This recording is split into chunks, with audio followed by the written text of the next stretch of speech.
Okay, we are back.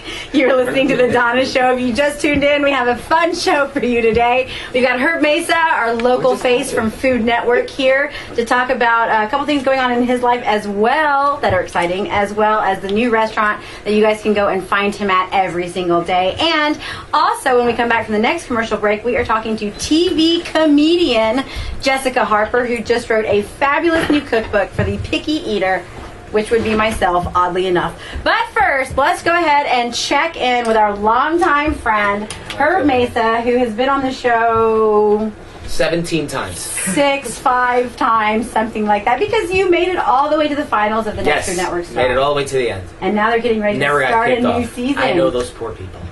You guys watch it from a completely different angle now. It's a reality TV. It's great.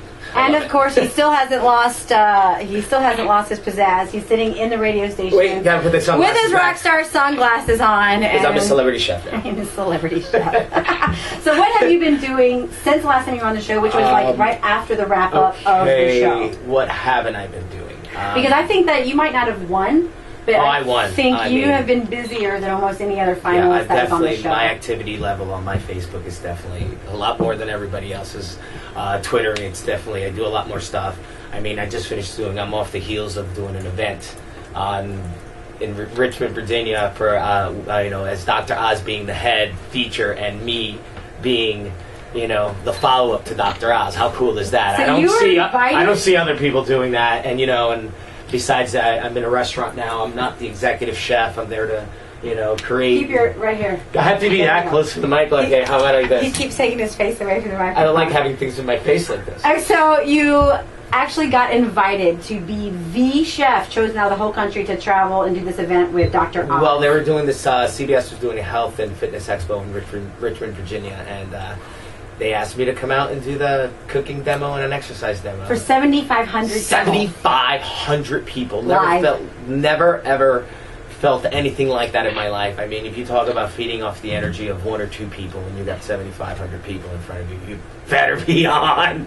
And then I crashed and I think I passed out in the car and told Jen, get me sugar, get me orange juice. Because the night before I had chopped off the top of my finger. Pretty bad. Yeah, it was bad. It was. You went over to pick it up. I took the piece from the cutting board and showed it to Jen. Like, look, Jen, I cut my finger. For those of you who know, Jen's like my manager. Who's here? Who's here in the room? So it's not like I'm talking to someone who's out there.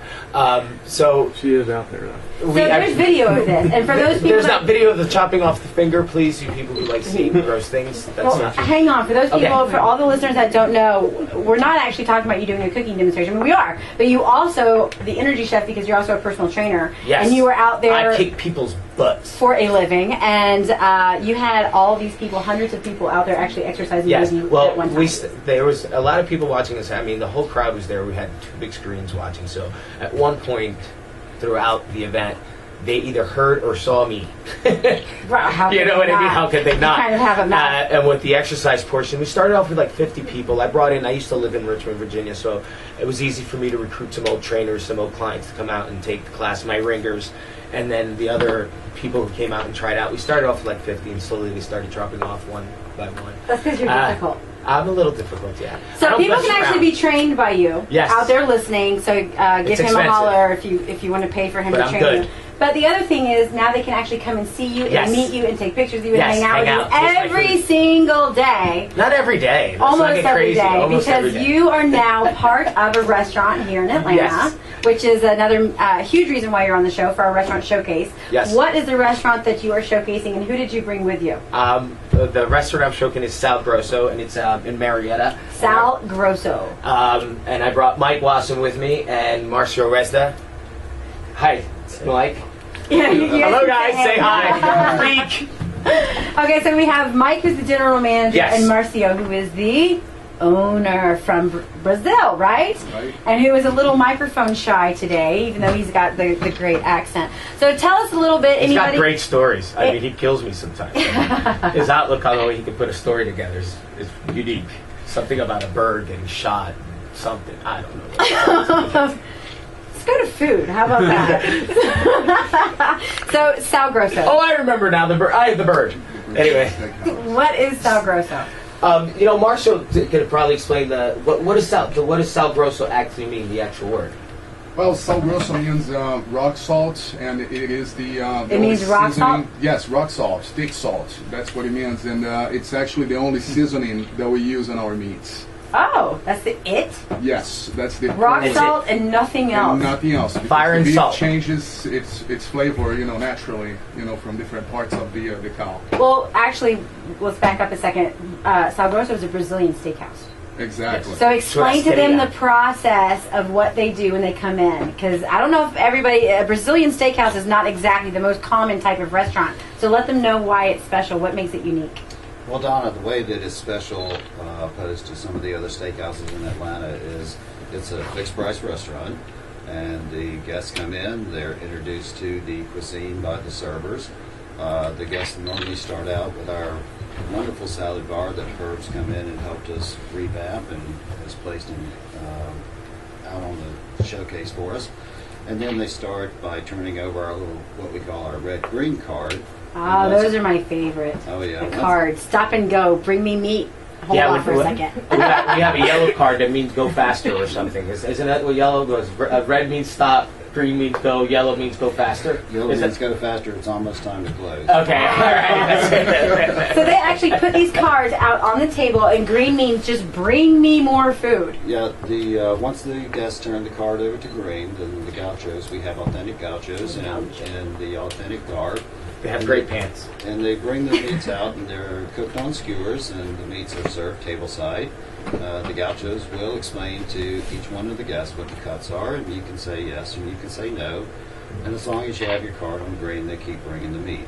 And when you get tired, you just turn it over on red and sit back and enjoy a bottle of wine or one of our beautiful caipirinhas. So unlike Fogo de Chao, which is here in Buckhead, which would be similar, people might know, you're out in Marietta, so you're perfect for all the people who don't want to come in to all the Buckhead Midtown Besides chaos. that, one of the things that they do there that's really unique, because this is not wasn't my particular style of restaurant. I didn't come from this atmosphere. And it's been great to be being Latino is not like being a Brazilian steakhouse Very and all that's different. going on. So it was unique for me to come in and learn their food, their Brazilian culture, and learn about their food. And they make this really great cheese bread that is just unbelievable. You had me at cheese, and then you had me again at bread. And of course, that they were doing it there, and we played around with the recipe a little bit, and we took something that was a great product and made it into something that was even better. Right. I mean, something that's consistently crunchy on the outside and gooey on the inside.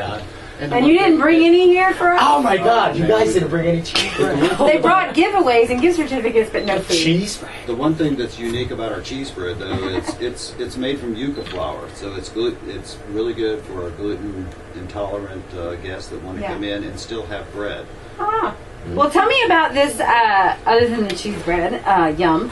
What about this hot stone thing? Yeah, we're working on developing a little something new that they're not doing on this side of the country. It's something that you work with a hot granite stone that gets heated, and you basically cook your own meat on the stone. On the stone. There's a couple places in San Francisco. I think there's a place in Philly that does it, but I don't think there's anybody on this side of the country. So now Atlanta has hot stone cooking. We'll be bringing it out very soon, and when we do it, it's going to be done right. And that's really interesting. No one in Atlanta is going to be doing anything like this. Now, so it's just meat? Is that it? No, meat, vegetables, fishes. You can do everything on this hot stone. Cooking on a hot stone. And if you cook it wrong, it's your own fault. You cooked your own food. What are you going to complain about? Oh, we cook our own food, yes. patrons? The patrons cook their own Oh, food. you missed over that part. Yes. You place the stones in front of you, and you cook on the stones. You're having microphone issues. I'm having microphone issues. What else? And you cook on the hot stones, and you get served the particular 4 or 5 different sauces that come with the meat and your veggies, and you kind of dunk in a little rock salt. Neat. Rock salt, Sal Grosso. Right, yeah. Yes, still sticking to that. From all over the world, actually. We're bringing some Himalayan salts. Don't give them too much information. Himalayan Keep salt? some of a secret. They're pink, they're different. I mean, we got different colors of salts that opens up different flavors also on the food. Oh, I'm getting hungry just even thinking about it. And it's a beautiful restaurant on top of that. Quickly, we only have a couple minutes. Tell us about why they want to come to your buffet. What makes it... Because you think of a buffet, and I think some people think, a buffet... But that is not the case No, with the Sal unique thing Grosso. about the buffet Tell is them that some of the items. we have a lot of fresh items on. We have different items. We have crab spring rolls, Asian noodle salad, beet salads. We make different types of soup on a weekly basis. A roasted corn chowder that's really good. In-house, homemade. Pastas also. Everything's made in-house, and that's what's really good and unique about it is that we're really taking from the rawness of the product and making something fresh. Nothing's getting opened out of a box. We're really A couple impressive dishes that you bring onto the menu. You know, Mr. it's Mesa. funny because the one thing that I've been doing a lot with lately is desserts, and I think that'll happen after Valentine's and dipping 1,000 strawberries dipped in chocolate for a very busy weekend at the restaurant. And I started needing something to do with some leftover strawberries. And I said, what am I going to make with these strawberries? I just had to make something. I still had a flat of strawberries, and I made never making one, made a strawberry tiramisu. Put my, That's different. That was different. Well, you know what? Now that's a weekend menu item there that we're going to do every weekend. I had the pleasure It's of so tasting good it. that it's on a limited thing only. You're only getting so many on the weekend, so you better get there early. Get your tiramisu. Strawberry tiramisu. Strawberry tiramisu. So basically, you have Herb Mesa from the Food Network just in the back kitchen playing and coming up with different items, and you just walk them out. Because I figure if I feed you a nice dessert, you're going to have to come see me later for me to train you. So it's kind of, you get a little I'm working both angles there, Well, Mike, GM, you have brought us giveaways today because we're about to go to a commercial break. So what did you bring us? We brought some of our rewards cards, which are actually gift cards that we can load up, or you can go on our website through info@salgrosso.com, purchase a gift card, load them up, give us a gift, and it's also a frequent diner card. Oh, okay. So you can earn points for every $1 that you spend at the restaurant. And, That's nice. If you go on the website and look under rewards programs, it'll break down once you accumulate points, what you can redeem for at the restaurant. Nice. Okay, so say the website one more time. It's www.salgrosso, that's SALGROSSO.com. Nice. And we are giving away a gift certificate this very moment. So you can go and eat at Sal Grosso yourself. Go meet Herb. You got to ask for him. He loves it. So Pictures are welcome. what is your favorite number 1 through 10, Herb?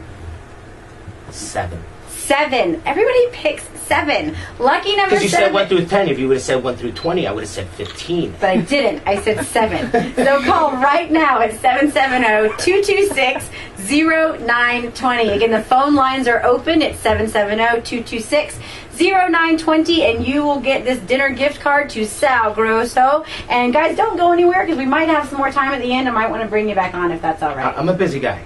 Yeah, we have just learned that. Thanks a lot. All right, don't touch that dial. You're listening to The Donna Show right here on Talk 920.